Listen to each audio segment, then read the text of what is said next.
बोले गायत्री माता की जय, यज्ञ भगवान की जय, परम पूज्य गुरुदेव की जय।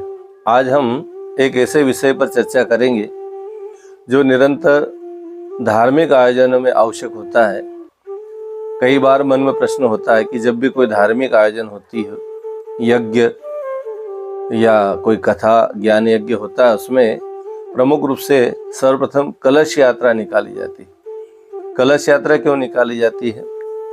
तो कलश यात्रा का उद्देश्य क्या है, इस पर हम चर्चा करेंगे। कलश यात्रा हर एक धार्मिक आयोजन का मूल होता है, जो कार्यक्रम के शुभारंभ में की जाती है और कार्यक्रम का प्रचार प्रसार भी उसके माध्यम से जन जन तक पहुंचता है। कहते हैं कलश में समस्त देवी देवताओं का वास होता है। कलश को विश्व ब्रह्मांड का प्रतीक भी माना गया है, जिसके अंदर सारे देवी देवता, ब्रह्मा विष्णु महेश, सारे वेद, सारे शास्त्र, सारे वसुंधरा उसमें विराजित होती है, ब्रह्मांड उसमें विराजित होता है। सारी देव शक्तियों का प्रतीक कलश होता है। इसीलिए उस कलश को सिर पर धारण करके हमारी माताएं बहनें कलश को लेकर पूरे नगर का ग्राम देवता की परिक्रमा करती है। कहते हैं कलश जब इतनी शक्तियों को अपने साथ लेकर चलता है तो उसको धारण करने की जो क्षमता है वो नारी शक्ति के पास होती है। नारियां ही उस कलश को धारण करती हैं। किसी भी देव कार्य में आपने देखा होगा कि नारियां ही कलश का वरण करती है और कलश को धारण करती है और वही उठाकर पूरे नगर का भ्रमण करती है। तो कलश यात्रा के पीछे के मूल भाव जो है कि जो कार्यक्रम हो रहा है उस कार्यक्रम में जितनी शक्तियां आई हैं वो उस ग्राम देवता की प्रदक्षिणा करे, गांव में विराजे समस्त जनों तक उनके आशीर्वाद और उनके शुभकामनाएं पहुंचे और वो लोग भी उस कार्यक्रम में सम्मिलित हो पाए। गांव में ऐसे कोई बड़े बुजुर्ग हो जो आ न पाए, कोई दिव्यांग हो जो उस कार्यक्रम तक न पहुंचे, तो उनको भी भगवान आशीर्वाद देने के माध्यम से कलश यात्रा ही एक माध्यम है जहाँ तक पहुंच सकते हैं।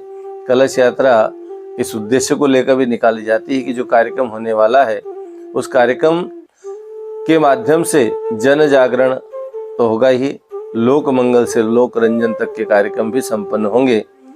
हर व्यक्ति उस कार्यक्रम से जुड़े, बच्चे बूढ़े और साथ ही हर वर्ग विशेष से लेकर समस्त जन उस कार्यक्रम में भागीदारी करें। इसका प्रचार प्रसार भी कलश यात्रा के माध्यम से होता है। ग्राम में उसकी पूरी प्रदक्षिणा होती है और ग्राम देवताओं को भी इसमें जोड़ा जाता है और नगर के जितने भी धार्मिक स्थल है उन सब पर भी कलश यात्रा के माध्यम से एक तरह से देव शक्तियों को निमंत्रण भी जाता है कि आप भी इस आयोजन में सम्मिलित होकर आयोजन को सफल बनाने में सहयोग प्रदान करें। नगर के समस्त भाई बहन, माता बहनें भी कलश यात्रा में भागीदारी करती है और वो भी उस कार्यक्रम में भागीदारी करके पुण्य के भागीदार बनते हैं। कलश यात्रा, कलश में जल स्थापित होता है, जल शांति का भी प्रतीक होता है।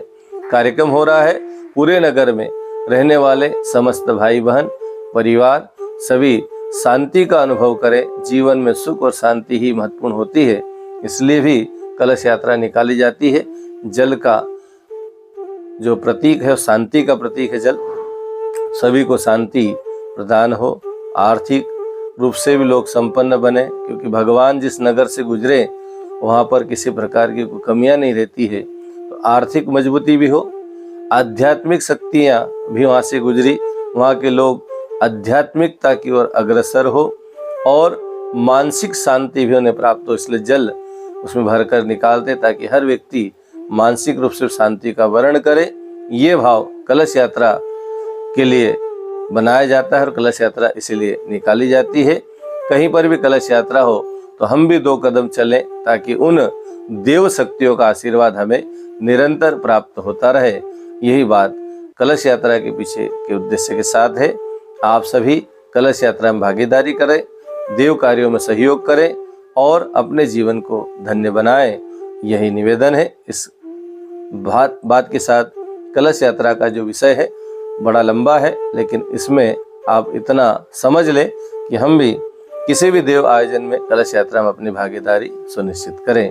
आप सभी से निवेदन है, हमारे वीडियो को लाइक करें, चैनल को अधिक से अधिक सब्सक्राइब करें और जो ज्ञान की धारा है उसको आप जन जन तक पहुंचाने के लिए वीडियो को शेयर भी करें और अपने इष्ट मित्रों को भी पहुंचाएं।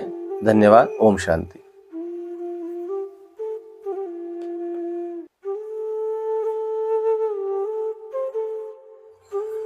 आप हमारे इस वीडियो को लाइक करें, हमारे चैनल को ज़्यादा से ज़्यादा सब्सक्राइब करें और साथ ही इस वीडियो को अपने इष्ट मित्रों को शेयर करें ताकि गायत्री साधना की सिद्धियों का प्रचार जन जन तक पहुँचे और हर व्यक्ति गायत्री साधना से जुड़ पाए और हमारे इस प्रयास को जन जन तक पहुँचाने में भी आपका सहयोग अपेक्षित है। ओम शांति।